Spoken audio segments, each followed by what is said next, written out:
मनीष एक auto rickshaw चलाता था। जब वो 15 साल का था तब उसके पिता का देहांत हो गया। इसी कारण मनीष को ही घर की जिम्मेदारी उठानी पड़ी और कॉलेज की पढ़ाई छोड़कर पिता के ऑटो चलाने का काम मनीष ने संभाल लिया।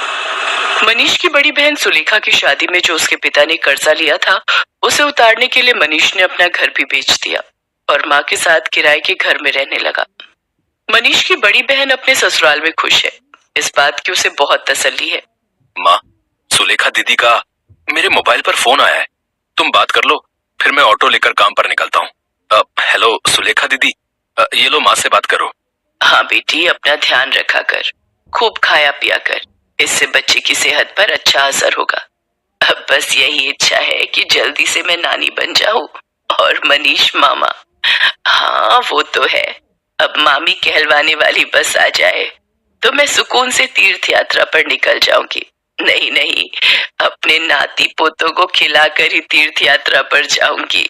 माँ, बस मनीष के लिए अच्छी सी लड़की ढूंढ लो जो घर संभाल ले। माँ, मुझे देर हो रही है, बाद में बात कर लेना। अच्छा सुलेखा, मैं तेरे से बाद में बात करती हूँ, मनीष को देर हो रही है। मनीष ऑटो लेकर काम पर निकलता है। उसे पहले ही बहुत देर हो चुकी थी, पर रास्ते में जाम भी बहुत था। वो सवारी का इंतजार कर रहा था, तभी उसका एक साथी जो उसकी तरह ऑटो चलाता था, वो किसी लड़की से झगड़ रहा था। अरे देखिए मैडम, ऐसा थोड़ी होता है? जब आपने मुझे यहाँ छोड़ने के लिए पैसे तय किए हैं तो चुपचाप मेरे पैसे दे दो ना। भैया, मैंने आपको बोला ना, मेरा पर्स रास्ते में कहीं गिर गया। मेरा मोबाइल फोन भी उसी में है और सारे पैसे भी। मेरा पर्स कहीं नहीं मिला। मैं तुम्हें बोल रही हूँ ना, मुझे अपना नंबर दे दो, मैं तुम्हारे नंबर पर पैसे भेज दूंगी।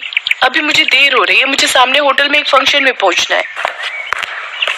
क्या हुआ निरंजन, लड़ क्यों रहे हो सुबह सुबह? अरे देखना यार, सुबह सुबह पहली सवारी मिली और वो भी मुझे पैसे देने के लिए मना कर रही है। इन मैडम का पर्स कहीं खो गया है और मुझसे कह रही है कि पैसे बाद में देंगी। अरे ऐसा थोड़ी होता है भाई। कोई बात नहीं निरंजन, कभी कभी किसी की परेशानी को भी समझना चाहिए। एक काम कर, तेरे कितने पैसे बने? मैं दे देता हूँ, ये मैडम मुझे बाद में दे देंगी। मनीष निरंजन को ऑटो के 200 रुपए दे देता है। Thank you so much. मेरा नाम अर्चना है। आप मुझे अपना नंबर दे दो, मैं आपके नंबर पर ऑनलाइन पेमेंट भेज दूंगी। बाकी अगर मुझे देर ना होती तो मैं आपको अभी पैसे दे देती। अब कोई बात नहीं मैम, ये लीजिए मेरा नंबर। अर्चना नाम की वो लड़की मनीष का मोबाइल नंबर ले लेती है और अगले दिन मनीष के मोबाइल पर पैसे ट्रांसफर कर देती है। आपके पैसे मैंने अकाउंट में भेज दिए हैं, आप चेक कर लीजिए। और कल के लिए एक बार फिर से थैंक यू, आपने अनजान होकर भी मेरी मदद की। अर्चना और मनीष बात करने लगते हैं। अर्चना को मनीष से बात करना बहुत अच्छा लग रहा था।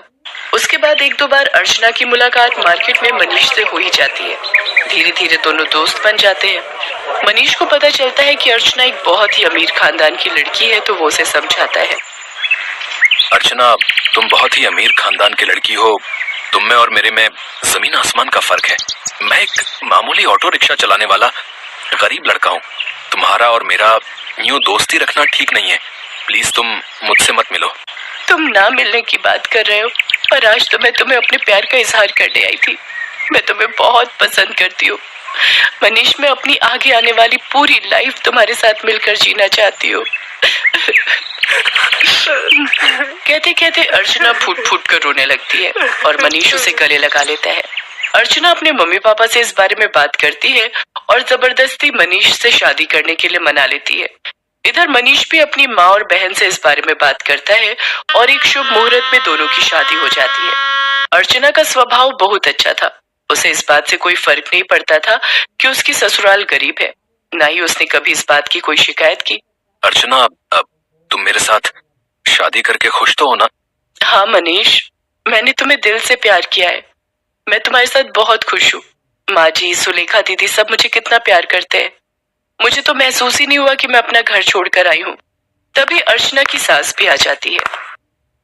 जीती रहो बहू, हम बहुत भाग्यशाली हैं कि इस घर को तुम्हारे जैसी बहू मिली।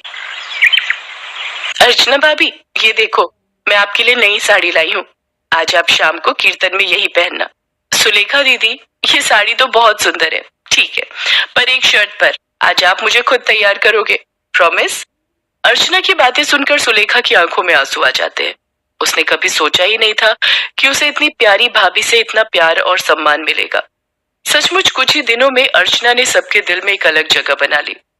अब तो अर्चना के बिना कोई भी नहीं रहता था। सुलेखा के बेटा पैदा होता है। इधर अर्चना भी गर्भवती हो जाती है। अर्चना के माँ बनने के बारे में जब उसके मम्मी पापा को पता चलता है तो वो उसे मिलने के लिए उसके ससुराल आते हैं, पर अर्चना का घर देखकर दोनों ही मुंह बनाने लगते हैं। अर्चना, तुम अपने मम्मी पापा के पास बैठो, रसोई से चाय और नाश्ता मैं ले आती हूँ। क्या बात है अर्चना, तुम इस हालत में भी घर के काम खुद ही करती हो? तुम्हारे घर में कोई नौकर चाकर नहीं है क्या? कैसी बातें करती हो ललिता तुम जानती भी हो तुम्हारी बेटी किस घर में ब्याही है। यहाँ 2 वक्त की रोटी खाने के लिए भी सोचना पड़ता है। एक टाइम की सब्जी दूसरे टाइम खाते होंगे ये भला क्या नौकर चाकर रखेंगे?